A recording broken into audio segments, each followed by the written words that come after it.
എളുപ്പത്തിൽ നമുക്ക് 2 കൂട്ടാൻ എളുപ്പത്തിൽ എങ്ങനെ വയ്ക്കാമെന്നൊന്ന് നോക്കാം. ഗ്യാസ് ലാഭിക്കാം. അതെങ്ങനെയാണെന്നൊന്ന് കാണിച്ചു തരാം. ഒരേ സമയത്ത് തന്നെ നമുക്ക് 2 കൂട്ടാൻ റെഡിയാക്കി എടുക്കാം. നമുക്ക് ഒരുപാട് ലാഭം ഇതിനകത്തുനിന്ന് കിട്ടും. അപ്പോൾ ആദ്യം ഈ കുക്കറിനുള്ളിൽ ഞാൻ ചക്കക്കുരുവും മാങ്ങയും വേവാനായിട്ട് വയ്ക്കുന്നുണ്ട്. അതിനോടൊപ്പം തന്നെ രാവിലത്തെ ചപ്പാത്തിക്കുള്ള സ്റ്റൂവും റെഡിയാക്കുന്നുണ്ട്. രണ്ടും ഒപ്പം എങ്ങനെ വേവിച്ചെടുക്കാമെന്ന് നമുക്ക് നോക്കാം.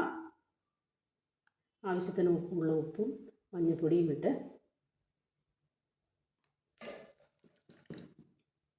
ചക്കക്കുരു മാങ്ങയും വയ്ക്കുക.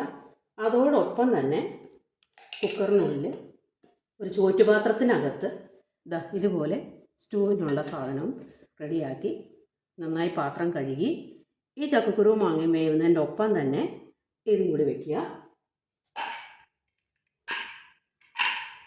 കുക്കർ ക്ലോസ് ചെയ്യുക. സ്റ്റൗവിൽ വച്ചിത് വേവിച്ച് എടുക്കാം.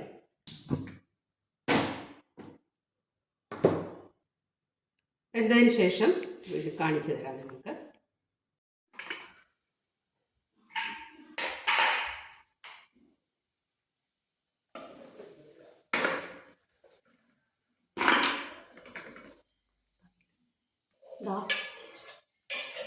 ചക്കക്കുരു മാങ്ങയും നന്നായി വെന്തിട്ടുണ്ട്. ഇനി ഈ പാത്രം തുറന്ന് നോക്കാം നമുക്ക്.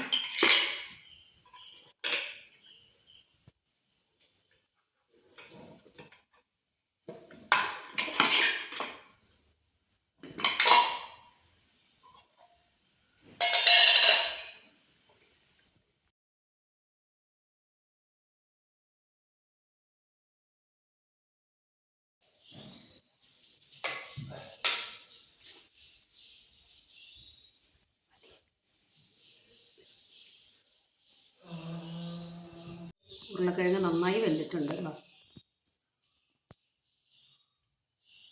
ജോലിക്കൊക്കെ പോകാൻ തിരക്ക് പിടിക്കുന്ന ആളുകൾക്ക് ഇത് ഉപകാരപ്പെടുന്ന ഒരു വീഡിയോ ആണെന്ന് തോന്നുന്നു. നിങ്ങൾക്ക് ഉപകാരപ്പെട്ടെന്ന് തോന്നിയാൽ ഷെയർ ചെയ്യണം, ലൈക്കും കമൻറ്റും ചെയ്യണം.